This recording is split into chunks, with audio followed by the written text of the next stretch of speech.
저는 지금으로부터 3년 전에 지금의 제 아내를 만나게 되었죠. 제게는 너무 과분할 정도로 예쁘고 어린 여자친구가 생겨서 행복할 따름이었죠. 그래서 그랬는지 연애를 하면서 사소한 문제들에 대해서 너무 쉽게 지나치기도 했던 것 같습니다. 여자들이 남자들보다는 정신연령이 더 높고 어른스럽다고 말들은 하지만 확실히 9살이 어린 여자친구는 어리다는 느낌이 종종 들었었죠. 사회 경험이 없어서 그런 건지 돈에 대한 개념도 없는지 제 신용카드를 줬는데 적게는 최소 200만 원에서 많이 쓸 때는 1000만 원 가까이 쓴 적도 있었습니다. 나름대로 여유가 있었기에 심각한 문제까지는 아니라고 착각을 했었죠. 그래서 그렇게 많이 썼을 때는 은근슬쩍 잘못된 걸 지적해줬더니 알겠다고 하더라고요. 하지만 괜찮아졌나 싶더니 자연스럽게 또다시 사용 금액이 올라가더군요. 그렇다고 카드를 도로 뺏을 수도 없었고 여자친구와 헤어질 수도 없었습니다. 제가 너무 사랑했었기에 대부분의 모든 것들이 용서가 되더라고요. 그리고 결혼하고 나서 아이도 낳고 하면 경제적으로 더 조심하는 여자가 되겠지라고 생각했었죠. 또 문제가 됐던 건 밤낮 가릴 거 없이 하루 종일 울려대는 카톡 메시지였죠. 여자친구가 대학교를 다니고 있었을 때인데 어떻게 연락처를 알고 연락이 오는 건지 별의별 남자들이 다 찝적대더라고요. 물론 여자친구가 인기가 많은 건 남자친구로서 으슥할 수 있는 건 맞았지만 이것도 한두 번이지 연애하는 동안 매일같이 겪으니 스트레스가 너무 많이 쌓이더군요.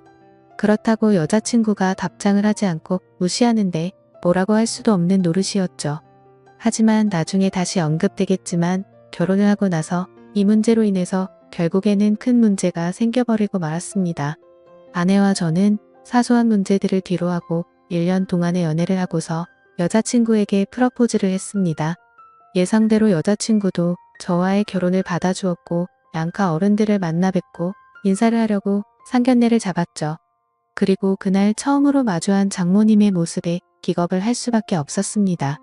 솔직히 충격 그 자체였었죠. 어느 누가 장모님을 그렇게 생각할까 싶었는데 저희 부모님도 저와 마찬가지로 놀라신 듯한 표정으로 쳐다보고 계시더라고요. 당황스러운 상황을 뒤로하고 식사를 하면서 이야기를 들어보니 장모님이 어린 나이에 철이 없으실 때 제 여자친구를 낳게 되셨고 저와의 나이 차이가 겨우 11살밖에 나지 않더군요. 제게 있어서 아내와 장모님 나이 차이가 위나 아래로나 별로 차이가 나지 않는 거였습니다. 하지만 장모님과 저를 놓고서 겉으로 보면 제가 오히려 더 나이가 많아 보일 정도였습니다. 그동안 여자친구가 왜 이렇게 예쁘고 동안인가 했더니 어머니를 닮아서 그랬던 거구나 싶더군요. 그렇게 상견례 자리는 서로가 기분 좋게 이야기는 오고 갔지만 장모님께서는 내심 걱정이 많이 되셨던 것 같더라고요. 아내와 제가 나이 차이가 많이 나서 아내가 저를 제대로 이해하고 감당은 할 수가 있을까 하는 그런 생각들이 있으셨던 거죠. 심지어 저희 장모님은 이른 나이에 결혼을 실패하신 미혼 모셨기 때문에 더 그랬던 것 같습니다. 장모님께서도 제 여자친구처럼 어린 나이에 섣부른 판단으로 결혼을 하게 되었고 제 아내를 낳으셨는데 결국에는 그 결혼 기간이 오래가지 못해서 좋지 않게 끝나버리고 말았던 거죠. 그래서 걱정이 더 크시다는 걸 알 것 같았고 그 마음이 잘 헤아려졌습니다. 저는 장모님께 말했습니다. 제가 나이에 비해 나름대로 산전수전 다 겪어봤고 나이도 많은 제가 여자친구를 잘 이해해주면서 예쁘게 살겠다고 했고 저를 믿고 맡겨달라고 말씀을 드렸죠. 그러자 다행히도 장모님은 그제서야 조금은 걱정을 덜어주셨고 기분 좋게 상견례 자리가 끝이 났습니다. 그날 이후 여자친구와는 1년의 짧은 연애 기간을 마침표를 찍고서 곧바로 결혼식을 올렸습니다. 그야말로 누가 보더라도 초고속으로 결혼을 한 거였죠. 요즘에는 10살 정도 차이 나는 커플들이 흔하다 싶을 정도로 많았는데 그런 커플들을 보면 인고 부부들처럼 잘들 사니까 크게 문제될 거라는 생각은 없었습니다. 그러나 그런 이상과 현실은 너무나도 다르다는 걸 알기까지 그리 오래 걸리지가 않았죠. 처음에 1년 동안은 다른 사람들과 다름없이 행복하게 잘 지냈습니다. 하지만 결혼 전부터 문제였던 다른 남자들의 연락이 문제였던 거죠. 함께 지내다 보니 잠이 막 들려고 하다가도 새벽에 울리는 휴대폰 소리에 깨는 경우가 생기다 보니 짜증이 났습니다. 그것도 급한 연락도 아니고 별것도 아닌 걸로 일부녀에게 추근덕대는 남자들의 연락이니 당연히 화가 날 문제가 아닐까요? 솔직히 결혼을 하게 되면 이런 문제가 없을 거라고 생각을 했고 여자친구도 단호하게 잘 거절할 거라고 생각을 했습니다. 그래서 지나가는 말로 몇 번을 말해봤었는데 소용이 없더라고요. 휴대폰 연락처를 바꾸라고 하면 어릴 때부터 쓰던 번호라서 그럴 수가 없다고 했고 개인적으로 하는 소셜 계정이라도 없애면 덜하지 않겠냐고 하니까 그러기가 싫다더군요. 왜 가정주부가 그런 것까지 굳이 하려고 하는 건지 물어보니 어린 나이에 시집와서 이런 거라도 안 하면 우울증이 올 것 같다더라고요. 아내의 그 말이 너무나도 황당했습니다. 결혼 전에는 또래 친구들이랑 놀기 싫고 빨리 결혼해서 화목한 가정을 이루고 싶다더니 말이죠. 심지어 정말 다른 사람들과 비교했을 때 부족할 거 전혀 없게 다 해줬다고 생각했는데 너무 큰 배신감이 들었습니다. 저는 아무리 많이 벌어도 한 달에 300만 원을 쓸까 말까인데 아내는 한 달에 평균 700만 원은 넘게 쓰면서도 우울할 수가 있는 거구나 싶더군요. 그래서 그냥 사소한 다툼으로 문제를 키우기 싫어서 그냥 넘어가려고 마음을 먹었습니다. 그나마 바람이라도 피지 않는 게 어디겠냐라며 생각을 하고 참았었는데 제가 너무 멍청했던 거죠. 그날 이후로 평소와 다름없이 지내던 중 회사 미팅으로 인해서 백화점을 갔던 날 결국 사건이 터지고 말았습니다. 그 백화점은 평상시에 아내가 자주 가던 곳이었기에 혹시라도 아내가 오늘도 그곳에 왔으면 같이 밥이라도 먹으려고 어디냐고 연락을 했더니 집이라고 하더라고요. 그래서 알겠다고 대답을 하고 나서 백화점 직원과 회의를 시작했고 1시간 정도 뒤쯤 회사로 가려고 하는데 익숙한 모습이 보이더군요. 혹시나 하는 마음에 자세히 보니 제 아내가 맞았습니다. 그것도 옆에는 누가 봐도 잘생기고 키가 큰 훈훈한 젊은 남자와 말이죠. 순식간에 피가 거꾸로 솟는 기분에 당장 뛰어가서 난리를 치고 싶었지만 옆에는 미팅을 같이 한 백화점 직원과 제 회사 직원이 있었기에 그럴 수가 없었습니다. 저는 두 사람에게 급한 일이 생겼다고 말하고는 자리를 피해서 조용히 아내를 뒤따라갔죠. 일단 제가 오해를 하는 걸 수도 있고 나중에 혹시라도 모른다는 마음의 증거를 확보하려고 사진을 찍었습니다. 제발 제가 착각하는 거라고 믿고 싶었지만 그런 바람은 이루어지지가 않더군요. 잠깐 동안 따라다녔지만 마치 연인처럼 팔짱을 끼는가 하며 남자 신발부터 시작해서 화장품이며 옷을 사서는 죄다 그 남자에게 선물을 하고 있더라고요. 그것도 제가 열심히 일해서 번 돈으로 말이죠. 그동안 제 것을 종종 사왔기에 카드 내역을 보면서도 단 한 번도 의심을 해본 적이 없었습니다. 그렇게 아내와 그 남자는 백화점 쇼핑을 마치더니 겁을 상실해버린 건지 너무나도 자연스럽게 팔짱을 낀 채로 엘리베이터로 향하더군요. 솔직히 그때만은 고민을 했습니다.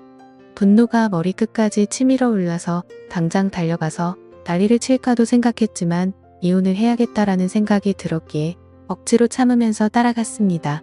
다행인지 아닌 건지는 참 모르겠지만 그 둘은 다른 연인들처럼 데이트를 하는 것 같더니 밥을 먹고서 각자 헤어지더군요.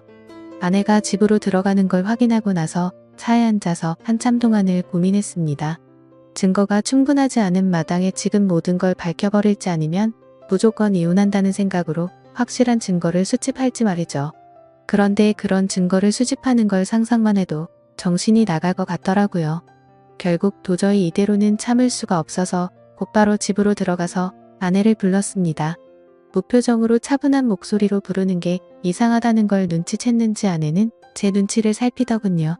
그래서 저는 지금부터 내가 하는 이야기에 거짓말을 조금이라도 한다면 우리 사이는 끝이라고 못을 박았습니다. 그리고 나서 아침에 찍었던 사진들을 보여주면서 이 남자 누구냐고 물어봤죠. 그러자 아내는 정말 미안하답니다. 그런데 생각하는 그런 오해할 짓은 절대로 하지 않았다고 하더군요. 그동안 아내는 집에서 가정주부로 살면 마냥 행복할 줄만 알았답니다. 그런데 집에서만 지내다 보니 너무 우울증이 심해졌고 그러다가 메시지를 주던 한 남자와 이야기를 했답니다. 결국 그러다 호감이 가서 연락을 주고 받았지만 오늘 만난 게 두 번째였고 그 남자와 아무런 일도 없었다고 하더라고요. 솔직히 그 말이 믿고는 싶었지만 바보같이 온전히 다 믿을 수가 없어서 말했습니다. 너는 겨우 2번 만난 사람한테 저런 명품들은 선물하냐고 물어봤죠. 그러자 아내는 자신이 너무 돈에 대해서 별 다른 생각이 없었던 것 같았다고 하더군요. 그냥 아무런 생각도 없이 선물을 해준 건데 지금 생각해보니 제정신이 아니었던 것 같답니다. 저는 그래서 단호하게 무표정으로 대답을 했죠. 이미 우리는 신뢰가 깨져서 예전처럼 믿고 지낼 수가 없을 것 같다고 말했고 이혼하자고 했습니다. 그제서야 아내는 상황의 심각성을 깨달았는지 울면서 말했죠. 거짓말 없이 전부 솔직하게 말했는데 왜 그러는 거냐며 2번 다시는 이런 일 없을 테니까 한 번만 용서해달라고 했고 제 바람대로 개인 소셜 계정도 지울 거고 연락처도 다 바꿔버린다고 하더군요. 그리고 카드도 사용하면 오해할 일 없게 카드 내역 전부 보라고 하면서 울더라고요. 솔직히 너무 많이 사랑했었기 때문에 이혼을 한 번도 생각조차 못 해본 터라 저도 너무 당황스러웠습니다. 그래서 어떻게 하는 게 맞을지 한참을 고민하다가 아내의 눈물에 마음이 약해져서 결국 용서를 해주게 되었죠. 그래도 그날부터는 많은 부분들이 달라지기 시작했습니다. 아내는 약속했듯이 번호도 바꾸고 소셜 계정도 지워버렸고 지나친 카드 사용도 줄어들었죠. 그리고 우울한 마음을 없애고 요리를 배울 거라며 장모님 댁을 자주 왕래하더라고요. 하지만 그런 모습에도 불구하고 제 깊숙이 자리 잡은 의심은 절대로 사라지지가 않았습니다. 아내의 말대로 장모님 댁을 가는 게 맞는지 몰래 따라가 본 것도 수차례였으니 말이죠. 아무튼 그렇게 겉으로는 아무렇지 않은 척 생활을 하던 중 아내는 임신을 하게 되었습니다. 그 소식을 듣고부터는 아내에 대한 의심도 많이 줄어들었던 것 같고 예전처럼 아낌없이 잘 대해줬죠.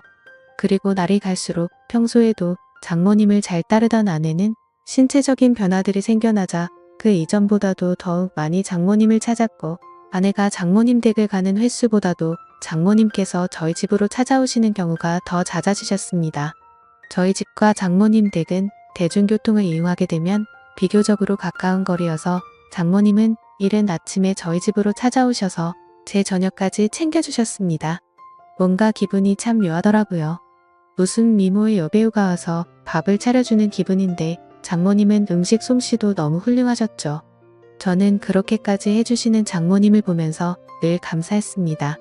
그렇게 하루하루를 지내다 보니 아내가 임신 8개월이 넘었을 때부터 우리 부부는 갑자기 싸움이 잦아졌습니다. 제가 아내를 예전처럼 잘 대해줘서 그런 건지 아내의 본성이 다시 나오는 건가 싶은 그런 기분이었죠. 아무튼 저희 회사는 IT 업종이라 일의 특성상 야근이 많은 환경이었기에 늦게 들어가는 날이 많았습니다. 그럴 때면 아내는 제게 온갖 짜증을 내면서 화를 내더라고요. 어떻게 임신한 자신을 두고 매번 이렇게 늦게 들어오냐고 말이죠. 심지어 혹시 자신을 이렇게 만들어 놓고 다른 데 가서 딴 여자랑 놀아나는 거 아니냐고 하더라고요. 아내는 그새 본인이 했던 일을 까맣게 잊어버린 건가 싶더군요. 적반하장도 유분수지 누가 누굴 의심해야 하는 건지 참 황당하고 어이가 없었습니다. 솔직히 그때까지만 해도 정말 하늘의 맹세코 절대로 한눈을 판 적이 없었거든요. 그리고 사장이라는 자리에 있기 때문에 가끔은 사기 진작을 위해서라도 직원들과 회식을 해야 하는데도 불구하고 사회생활을 안 해본 티를 내는 건지 아내는 그런 상황들을 절대로 이해해주지 않더라고요. 그냥 회사 일부터 시작해서 집안일까지 일부러 시비를 거는 거 아닌가 하는 생각까지 들었습니다. 아이를 갖기 전까지만 해도 제가 사장이니까 직원들에게 이렇게 해줘야 한다, 저렇게 해줘야 한다 라며 제게 많이 내조를 해줬었던 아내인데 갑자기 이렇게 달라지고 이제는 직원들 챙길 시간이 어디 있냐며 되려 성질부터 내는 겁니다. 그런 모습들로 인해 저도 마음이 많이 지쳤고 제 나름대로 힘들어서 술로 스트레스를 풀어가면서 지내었습니다. 그리고 그렇게 힘들어하는 모습들을 장모님이 가장 가까이에서 지켜보고 계셨었죠. 그러던 어느 날 제가 퇴근하고 집으로 돌아오자 장모님께서는 피곤하지 않으면 집까지 데려다 줄 수 없겠냐고 하시면서 조심스레 말씀을 건네시는 겁니다. 동시에 제 아내에게 박서방을 데리고 가서 집에 무거운 물건들 위치를 좀 바꾼다며 저녁 먹이고서 집으로 돌려보내겠다고 하시더군요. 아내는 알겠다면서 집에 올 때 아이스크림을 사오라고 해서 저는 아내에게 알겠다고 대답을 하고서 집 밖으로 나섰습니다. 그렇게 장모님 댁으로 가는 도중에 이런저런 다양한 이야기들을 많이 했습니다. 장모님께서는 제가 많이 힘들 것 같다면서 저를 위로해 주셨고 지금은 힘들더라도 나중에는 상황이 나아질 거라고 말을 해주시더라고요. 저는 저를 위로해 주시는 장모님에게 고마운 마음이 들었고 평상시에도 장모님께서 미혼모였다는 사실을 알게 된 후부터 아내를 곱고 바르게 잘 키우셨다는 생각에 존경스러웠습니다. 그래서 아무 생각 없이 그런 모습이 존경스럽다고 말씀을 드렸는데 당황스럽게도 장모님께서는 갑자기 왈칵 눈물을 흘리시더라고요. 그러시면서 왜 미혼모가 되었는지에 대한 이야기들을 해주시고 왜 혼자서 딸을 키워왔는지 그런 많은 이야기들을 해주시더라고요. 저는 그런 장모님을 보면서 어린 나이 때부터 마음고생이 심하셨겠구나 생각도 들었고 장모님이 이제는 제게 마음을 많이 열어주셨구나 라는 생각을 하였습니다. 그리고 그런 이야기를 듣고 있자니 저도 덩달아 마음이 아팠고 아직도 여자같이 여린 장모님을 보면서 묘한 감정이 생겨나더라고요. 그렇게 그날은 장모님 댁으로 가서 식탁과 TV 선반대를 옮겨드렸고 비빔국수를 얻어 먹고서 집으로 돌아왔습니다. 하지만 그날 이후로 장모님과 저와의 사이에서 문제가 생겨났습니다. 점심에 매일 밖에서 음식을 사서 챙겨 먹는 걸 말씀드렸는데 그런 저를 안쓰럽게 생각해 주셨는지 장모님은 매일같이 도시락을 직접 싸서 제게 가져다 주셨습니다. 장모님은 딸을 보려고 집에 가는 길에 들려서 주는 거라고 말씀하셨지만 제가 운영하는 회사는 저희 집과는 버스로 3정거장 더 멀리 떨어져 있었습니다. 그래서 처음에는 장모님의 수고스러움에 부담스러운 마음도 있었지만 어느 순간부터는 장모님과 점점 더 가까워졌고 그런 일상들이 당연하게 여겨지더군요. 그러다 보니 오늘은 무슨 반찬을 갖다 주실까라는 생각도 하고 저도 모르게 장모님을 기다리고 있더라고요. 그리고 그런 나날들을 보내다 보니 경비실에 계신 분들과 청소하는 분들이 사모님이 이렇게 정성스럽게 도시락을 매일 갖다 주시냐며 사모님이 연예인처럼 미인이시다라고 하시더군요. 아마도 주변 분들이 볼 때는 당연히 부부 사이라고 봤을 것 같습니다. 장모님의 외모는 너무 동안에다가 저와 나이 차이도 많지 않았고 미모도 연예인처럼 훌륭하셨으니깐요. 심지어 어떤 장모님이 이렇게 매일같이 도시락을 싸서 직접 갖다 줄 거라고 상상이나 할까요? 저는 아내와 연애할 때부터 결혼해서까지 이렇게 따뜻한 배려를 받는 건 처음이었고 정말 아내와 장모님의 행동이 비교가 되면서 뭔가 모를 마음이 들더라고요. 아무튼 그렇게 시간은 흘러갔고 저와 아내 사이에서 아이가 태어났습니다. 하지만 믿음이 깨지지 않을 거라고 수천 번을 생각했지만 그때부터 또다시 의심이 커져갔죠. 누가 보더라도 아이의 생김새가 아내도 닮지 않았고 저와도 너무나도 달랐기 때문입니다. 물론 조금 더 커봐야 알 수 있다고는 하지만 의심보다는 확실한 게 좋다고 생각을 했고 저는 조용히 유전자 검사를 의뢰하게 되었죠. 그렇게 아내는 아무것도 모른 채 아이를 낳고 산후조리원에 있었고 그동안 저는 혼자서 집에 있어야 했습니다. 아내의 몸이 약한 편이라 남들보다 더 길게 해서 3주 동안 그곳에서 지내기로 했고 그러면 그 오랫동안 제가 밥도 제대로 못 챙겨 먹겠고 살림도 제대로 안 되겠다며 장모님과 아내가 말하더군요. 그렇게 여타저타한 아내가 퇴원하고 집으로 돌아올 때까지 당분간은 장모님께서 저희 집에서 생활을 하시기로 했습니다. 유전자 검사 결과가 나오기까지 비밀로 하기 위해서 평상시와 다름없이 행동했습니다. 첫째 날에는 산후조리원에서 밤 늦게까지 있다가 집으로 돌아와서 별 다른 일이 벌어지지 않았는데 둘째 날에는 결국 일어나서는 안 될 일이 벌어지고야 말았습니다. 그날은 첫째 날보다 일찍 집으로 들어갔는데 장모님이 민소매에 굉장히 짧은 반바지에 편한 차림으로 청소를 하고 계시는 겁니다. 그 모습을 보는 순간 저는 정말 깜짝 놀라버렸습니다. 사실 말이 장모님이지 40대 초중반의 장모님은 밖에서 보면 어느 남자들이나 뒤돌아볼 만큼 미모가 훌륭했고 관리를 잘하셔서 20대 못지않은 몸매셨죠. 장모님이 아니라 다른 여자였다면 이렇게 놀라지도 않고 아마도 계속 몰래 쳐다보았을 정도입니다. 하지만 장모님의 그런 광경을 보기에는 너무 부담스러웠고 그렇다고 또 장모님을 보고 옷 좀 단정하게 입어주시면 안 되겠습니까? 라고 하기에는 너무 버릇이 없던 거였죠. 결국 저는 조심스럽게 놀란 마음을 진정시키고 눈을 돌린 채 얼른 제 방으로 들어갔습니다. 그렇게 장모님은 집 여기저기를 한참 청소를 하시더니 저녁 식사를 차릴 테니 얼른 씻고 나와서 식사를 하라고 하시더군요. 그렇게 저는 샤워를 하러 들어갔고 장모님과 단둘이 집에 있는데 이렇게 샤워를 하고 있자니 뭔가 기분이 묘하고 기분이 싱숭생숭하고 묘한 생각이 들기까지 하더라고요. 저는 샤워를 마치고 장모님과 저녁 식사 자리를 가지면서 밥을 먹고 있었습니다. 장모님은 그동안 딸이 임신하고부터 아내가 그동안 저에게 했던 행동들에 대해서 이해해주라면서 미안하다고 사과를 하시더라고요. 저는 충분히 이해한다며 걱정 말라고 말씀을 드렸고 장모님과 저는 그렇게 이런저런 얘기를 나누면서 식사를 하고서 맥주를 한잔하였습니다. 한 병이 두 병이 되고 두 병이 세 병이 되고 점점 마시다 보니 장모님과 저는 금세 술에 조금 취하게 되면서 그때 이미 저희 둘 사이에 아내의 존재는 서서히 흐려지기 시작했습니다. 마치 오래 만나온 이성 간의 친구처럼 장모님이 점점 더 예뻐 보였고 기분이 좋아졌습니다. 어쩌면 아내와 매번 느끼고 지내던 세대 차이를 장모님과는 전혀 느껴지지 않았고 그렇게 긴 대화를 주고 받았던 것 같습니다. 냉장고에 있던 맥주들도 다 동이 나게 되었고 오래간만에 술이라 뭔가 부족하더군요. 그때 눈에 띈 건 진열대에 놓여있던 양주였고 그 양주를 열면서부터 저희 둘의 경계선도 열리게 되었습니다.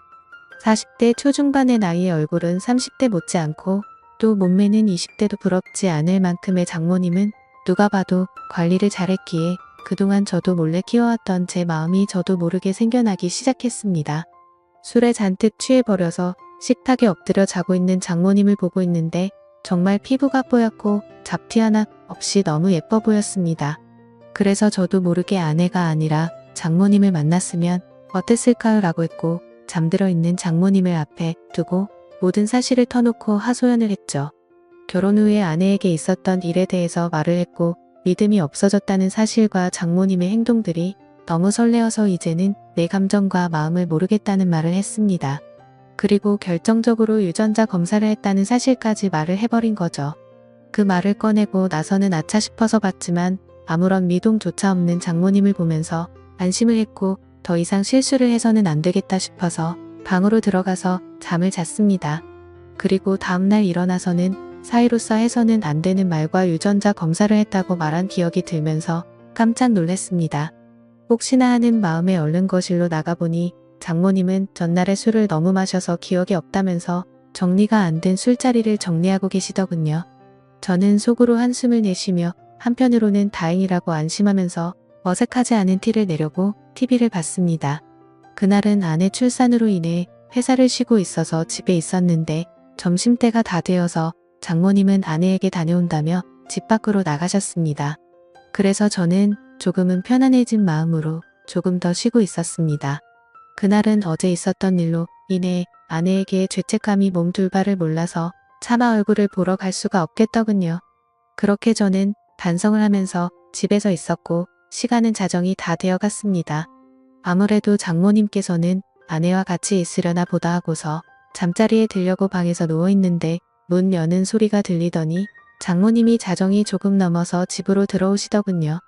어딜 가서 술을 드신 건지 취하셔서 술 냄새가 진동을 하더라고요. 저는 술에 취한 장모님께 인사를 드렸고 장모님은 스스로 방으로 들어가서 누우셨습니다. 그렇게 잠에 드시는 걸 확인하고 저도 제 방으로 들어와 잠을 자려고 돌아서는데 갑자기 장모님이 저에게 어제 자신에게 했던 말에 대해서 할 말이 없냐고 하시더군요. 내가 어제 잠든지 알았냐며 어떻게 내게 그런 말을 할 수가 있냐고 하더라고요. 저는 정말 깜짝 놀랐고 혹시라도 아내에게까지 이 얘기를 하신 건 아닐까 너무나도 놀랐습니다. 곧장 저는 장모님에게 다가가서 무릎을 꿇고 빌었습니다. 그리고 솔직하게 말했습니다. 그동안 아내에게 받아온 내조와 다르게 장모님이 해주시던 배려가 너무 좋았다고 했죠. 그리고 사람 감정이라는 게 제 마음대로 되는 것도 아니고 그저 술에 취해서 헛소리를 한 거라고 말했습니다. 더 이상 감정 키워나가는 일 없을 테니 걱정 말라고요. 그러자 장모님은 제 아내가 바람을 피운 내용에 대해 물어봐서 사실대로 다 말해줬고 유전자 검사 결과가 나오면 같이 확인을 해보자고 하시더군요. 그리고 결과를 알 때까지는 아내에게는 절대로 비밀로 하자고 하시더군요. 그러겠다고 대답을 하자 장모님은 아직 술이 덜 깨신 건지 갑자기 돌변하시더니 이미 상황은 엉망진창이니 다른 건 전부 다 있고 술이나 같이 마시자고 하시더군요. 그래서 저도 도저히 맨정신으로 버티기엔 감당이 되지 않았고 양주를 거의 원샷하다시피 마셨고 어제보다 더 많은 술을 마셨습니다. 그러던 중 장모님은 자신에게 느꼈던 감정이 진심이냐고 물어봤고, 저는 장모님에게 그동안 느꼈던 고마움과 감정들에 대해서 솔직하게 말씀을 드렸죠. 그러자 장모님도 이런 감정은 처음 든다고 하시면서 딸애가 어쩌다 저렇게 된 건지, 자신이 어릴 때 실수를 해서 자신의 청춘도 다 날리고 인생을 다 망친 것 같다면서 눈물을 흘리시더라고요. 갑작스러운 모습에 놀라서 얼른 눈물을 닦아드리고 다독여 드리다 보니 또 다시 묘한 기류가 흘러버렸죠. 결국 장모님과 저는 절대로 가져서는 안 될 서로의 감정을 알게 되었고, 아마도 그날 이후로 아내에 대한 생각과 죄책감은 사라지고 없어진 것 같았습니다. 그렇게 며칠이 지나고 나서 유전자 검사지를 받아본 결과 정말 불행하게도 제 친자식이 아니더군요. 곧장 장모님께 이 사실을 알렸고, 제가 드는 생각과 감정에 대해서 솔직하게 다 말해줬습니다. 결국 아내와는 협의 이혼을 하게 되었고, 지금 당장은 장모였었던 그녀와 저는 서로의 감정을 잘 알고는 있지만 쉽게 연인이 될 수는 없는 상황이네요. 결국 앞으로는 이 상황들이 어떻게 전개될지는 저도 잘 모르겠습니다. 어떻게 해야 할까요? 감사합니다.